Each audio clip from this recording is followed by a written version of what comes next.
ನಮಸ್ಕಾರ ಸ್ನೇಹಿತರೆ, ತ್ರಿಕಾಲವಾಣಿ ಕನ್ನಡಕ್ಕೆ ಸ್ವಾಗತ. ರಾಜಕೀಯದಲ್ಲಿ ಮತ್ತೊಂದು ಸಿಡಿಲು. ಡಿಸಿಎಂ ಡಿಕೆ ಶಿವಕುಮಾರ್ ವಿರುದ್ಧ ತಿರುಗಿಬಿದ್ದ ದೊಡ್ಡಬಳ್ಳಾಪುರ ಶಾಸಕ. ಯಾಕೆ ಈ ವಾಕ್ಸಮರ? ಪೂರ್ಣ ಮಾಹಿತಿ ತಿಳಿಯೋಕೆ ಮುಂಚೆ ನಮ್ಮ ಚಾನೆಲ್ ಸಬ್ಸ್ಕ್ರೈಬ್ ಮಾಡಿ, ವಿಡಿಯೋಗೆ ಲೈಕ್ ಕೊಡಿ. ಬೆಂಗಳೂರು ನಗರದಲ್ಲಿ ಕಸದ ಕಿಚ್ಚು ದಿನದಿಂದ ದಿನಕ್ಕೆ ತಾರಕ್ಕೇರುತ್ತಿದೆ.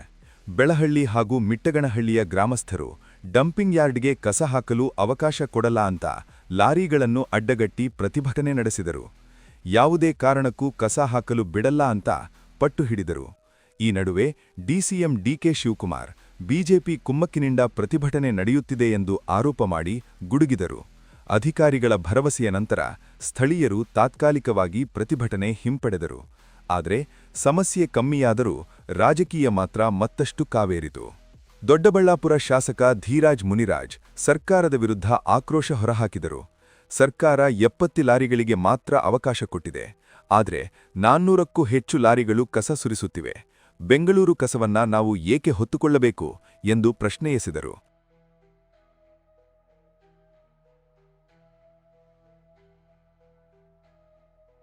ನಮ್ಮ ಶಕ್ತಿ ಇರುವಂತದ್ದು ಸರ್ಕಾರ ಅವ್ರದ್ದಿರುವಾಗ ಪೊಲ್ಯೂಷನ್ ಕಂಟ್ರೋಲ್ ಬೋರ್ಡ್ ಅವ್ರ ಕೈಯಲ್ಲಿರುತ್ತೆ, ಜಿಲ್ಲಾಡಳಿತ ಅವ್ರ ಕೈಯಲ್ಲಿರುತ್ತೆ, ಅಧಿಕಾರಿಗಳು ಅವ್ರ ಕೈಯಲ್ಲಿರುತ್ತೆ. ಹೇಳಿದ್ರಲ್ಲ, ಇಸ್ಮಾಕ್ ಒಳಗ್ ಕೂರಿಸ್ತೀನಿ ಅಂತ, ಪೊಲೀಸ್ ದಬ್ಬಾಳಿಕೆ ಅವ್ರ ಕೈಯಲ್ಲಿರುತ್ತೆ.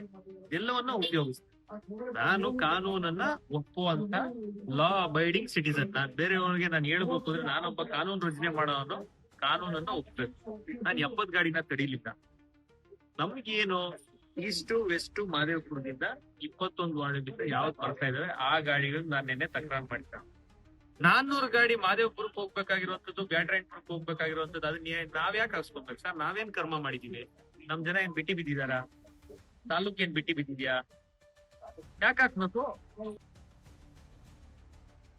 ಇದಕ್ಕೆ ಕಿಡಿಕಾರಿದ ಡಿಕೆಶಿ, ಯಾರು ಕಸ ಹಾಕಲು ಬಿಡಲ್ಲ ಅಂತಾರೆ ಅವರ ಕ್ಷೇತ್ರದಲ್ಲಿ ಕಸ ಎತ್ತಲ್ಲ, ಆಗ ಜನ ಅವರನ್ನೇ ಪ್ರಶ್ನಿಸುತ್ತಾರೆ ಎಂದು ತಿರುಗೇಟು ನೀಡಿದರು. ಡಿಕೆಶಿ ಮಾತಿಗೆ ಬಿಜೆಪಿ ನಾಯಕರು ಕಿಡಿಕಾರಿದರು. ಕನಕಪುರಕ್ಕೆ ಕಸ ಹಾಕಿಸಿಕೊಳ್ಳಿ, ನಮಗೆ ಬೇಡ ಎಂದು ಧೀರಾಜ್ ಮುನಿರಾಜು ಮತ್ತೆ ಸವಾಲು ಹಾಕಿದರೆ, ಸಿಟಿ ರವಿ ಬೆದರಿಕೆ ಹಾಕೋದೇ ಡಿಕೆಶಿ ಬ್ರ್ಯಾಂಡ್ ಎಂದು ವ್ಯಂಗ್ಯವಾಡಿದರು. ಇನ್ನೂ ಗರಂ ಆಗಿ ಆರ್ ಅಶೋಕ್, ಕಸ ತೆಗೆಯೋ ಯೋಗ್ಯತೆ ಇಲ್ಲದಿದ್ದರೆ ನಮ್ಮ ಮನೆ ಹತ್ತಿರ ತಂದು ಹಾಕಲಿ ಎಂದು ಆಕ್ರೋಶ ಹೊರಹಾಕಿದರು. ಒಟ್ಟಾರೆ ಬಿಜೆಪಿ ಕಾಂಗ್ರೆಸ್ ನಡುವಿನ ಕಸದ ಜಟಾಪಟಿ ಮುಗಿಯೋ ಲಕ್ಷಣ ಕಾಣ್ತಿಲ್ಲ. ಈ ವಾಕ್ಸಮರ ಮುಂದೇನು ರೂಪ ತಾಳುತ್ತೋ ಗೊತ್ತಿಲ್ಲ. ಆದರೆ ಒಂದು ಸತ್ಯ, ಬೆಂಗಳೂರು ಬೀದಿ ಬೀದಿಯಲ್ಲಿ ಬಿದ್ದಿರುವ ಕಸ ರಾಜಧಾನಿಗೆ ಕಳಂಕ ತರ್ತಿರೋದು ನಿಜ. ಈ ವಿಷಯದ ಬಗ್ಗೆ ನಿಮ್ಮ ಅಭಿಪ್ರಾಯ ಏನು? ಕಮೆಂಟ್ ಮಾಡಿ ತಿಳಿಸಿ. ಇನ್ನಷ್ಟು ರಾಜಕೀಯ ಅಪ್ಡೇಟ್ಗಳಿಗೆ ಪಿಕೆ ನ್ಯೂಸ್ ಕನ್ನಡ ನೋಡ್ತಿರಿ. ಧನ್ಯವಾದಗಳು.